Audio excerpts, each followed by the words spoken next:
कभी कभी हमें ऐसा महसूस होता है कि हमने कोई घटना पहले भी देखी है, लेकिन याद करने पर पता चलता है कि वह कभी घटी ही नहीं।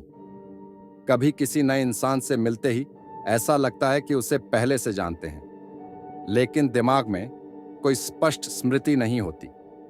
यह सिर्फ एक मानसिक खेल है या कुछ और? कल्पना करो कि तुम एक सुबह उठते हो और तुम्हारी दुनिया बदल चुकी होती है। घर वही है, लेकिन उसमें रखी चीजों की व्यवस्था अलग है। परिवार वही है, लेकिन उनकी छोटी छोटी आदतें अलग हैं। तुम ऑफिस जाते हो, लेकिन पता चलता है कि तुम्हारी जॉब प्रोफाइल बदल चुकी है, जैसे कि तुम कभी पुराने पद पर थे ही नहीं। यहां तक कि तुम्हारा रिश्ता, तुम्हारा साथी, सब कुछ अचानक से बदल चुका हो, लेकिन सिर्फ तुम्हारे लिए। अगर ऐसा हो जाए तो तुम इसे क्या नाम दोगे? पागलपन, भ्रम, या फिर समानांतर ब्रह्मांड में बदलाव? यह कोई साई-फाई नहीं, बल्कि लरीना गार्सिया की हकीकत थी। समानांतर ब्रह्मांड, पैरेलल यूनिवर्स, क्या होता है? सिद्धांत कहता है कि हमारी दुनिया केवल एक वास्तविकता नहीं है, कई संभावनाएं हैं, और हर संभावना की एक अलग वास्तविकता होती है। इसका मतलब है कि हर चुनाव, हर निर्णय, हर घटना के कई परिणाम हो सकते हैं, और वे सभी अपने अपने ब्रह्मांड में मौजूद रहते हैं। कल्पना करो, अगर तुमने किसी दिन स्कूल नहीं जाने का फैसला किया, तो एक ऐसी वास्तविकता भी हो सकती है जहां तुम गए थे। अगर तुम किसी ट्रेन को पकड़ने से चूक गए, तो कहीं ना कहीं एक ऐसी दुनिया भी है जहां तुमने उसे पकड़ लिया था। विज्ञान में इसे मैनी वर्ल्ड्स इंटरप्रिटेशन कहते हैं, जिसका सुझाव क्वांटम फिजिक्स में दिया गया है। यह सिद्धांत कहता है कि हर बार जब हम कोई चुनाव करते हैं, तो ब्रह्मांड दो या अधिक शाखाओं में विभाजित हो जाता है। पर सवाल यह है, क्या कोई एक व्यक्ति गलती से अपनी वास्तविकता छोड़कर किसी दूसरे ब्रह्मांड में जाग सकता है? 2008 में स्पेन की एक महिला ने दावा किया कि उसके साथ यही हुआ था। लरीना गार्सिया एक 41 वर्षीय महिला थी, जो एक साधारण जिंदगी जी रही थी। उसके दिन एक पैटर्न में चलते थे, वही घर, वही नौकरी, वही प्रेमी। लेकिन एक दिन जब वह सोकर उठी, तो उसे महसूस हुआ कि वह किसी और जगह आ गई थी। पहली नजर में सब कुछ सामान्य था, लेकिन जब उसने छोटे छोटे बदलावों पर गौर किया, तो उसकी दुनिया हिल गई। बिस्तर और कपड़े बदले हुए थे। वह जिस नाइट सूट में सोई थी, सुबह वह दूसरा था। उसने याद करने की कोशिश की कि उसने इसे कब खरीदा था, लेकिन दिमाग में कुछ भी नहीं आया।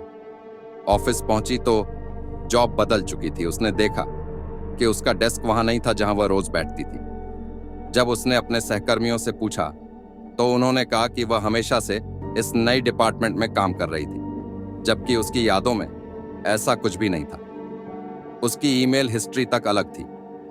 वह जिस प्रोजेक्ट पर महीनों से काम कर रही थी, वह वहां था ही नहीं। प्रेमी गायब था। पुराना प्रेमी वापस था। वह पिछले 7 महीनों से एक व्यक्ति को डेट कर रही थी, जिससे उसे सच्चा प्यार था।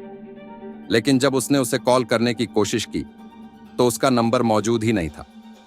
वह इंटरनेट पर खोजती रही, दोस्तों से पूछती रही, लेकिन ऐसा कोई व्यक्ति था ही नहीं। इसके बजाय उसका एक्स बॉयफ्रेंड, जिससे वह 1.5 साल पहले अलग हो चुकी थी, अब उसकी जिंदगी में वापस था। और सबसे अजीब बात यह थी कि हर कोई कह रहा था कि वे कभी अलग हुए ही नहीं थे। परिवार और दोस्तों का अलग व्यवहार। उसने अपनी मां से इस बारे में पूछा, लेकिन मां को कुछ भी अजीब नहीं लगा। लेकिन लरीना ने देखा कि उसकी मां का हेयर कट अलग था, जिसे उसने पहले कभी नहीं देखा था। घर की कुछ चीजों की जगह भी बदल चुकी थी। डॉक्टरों और पुलिस ने इसे भ्रम मान लिया। जब लरीना डॉक्टरों के पास गई, तो उन्होंने इसे मेंटल डिसऑर्डर कहकर नजरअंदाज कर दिया। पुलिस ने भी कोई मदद नहीं की, क्योंकि उसके पास कोई ऐसा ठोस सबूत नहीं था जिससे यह साबित हो कि उसकी यादें सच थीं। अब वह इस नए संसार में अकेली थी। उसे यह तो याद था कि वह कहां से आई थी, लेकिन कोई भी उसे यह नहीं मान रहा था कि वह पहले किसी और जीवन को जी रही थी। क्या हम कभी समानांतर ब्रह्मांड में जाते हैं? लरीना का मामला अनोखा है, लेकिन दुनिया में कई लोग ऐसे हैं जिन्होंने इसी तरह की घटनाएं महसूस की है। डेजा वू, डेजा वू। क्या तुम्हें कभी ऐसा महसूस हुआ कि कोई घटना पहले भी हो चुकी है, लेकिन असल में वह कभी नहीं घटी? यह शायद तुम्हारी चेतना का एक झलक मात्र नहीं, बल्कि एक दूसरे ब्रह्मांड की याद हो सकती है। भूली बिसरी यादें। कभी ऐसा होता है कि हमें किसी व्यक्ति की याद आती है, लेकिन जब हम उसे ढूंढते हैं तो पता चलता है कि वह कभी हमारे जीवन में था ही नहीं। सपने और यथार्थ के बीच की धुंधली रेखा। कुछ वैज्ञानिक मानते हैं कि जब हम गहरी नींद में होते हैं तो हमारी चेतना कभी कभी समानांतर ब्रह्मांडों में प्रवेश कर सकती है। शायद लरीना किसी सपने से नहीं, बल्कि किसी दूसरे अस्तित्व से लौटी थी। क्या लरीना सच कह रही थी? इस घटना का कोई वैज्ञानिक प्रमाण नहीं है। यह केवल एक अज्ञात इंटरनेट पोस्ट के रूप में सामने आई थी। लेकिन फिर भी यह सवाल उठता है, अगर समानांतर ब्रह्मांड मौजूद है तो क्या यह संभव नहीं कि कोई गलती से एक से दूसरे में जा सकता है? कौन जाने, शायद तुम भी किसी और वास्तविकता में थे और अब यहां हो। शायद तुम भी कभी जागोगे और देखोगे कि तुम्हारी दुनिया कुछ बदल चुकी है।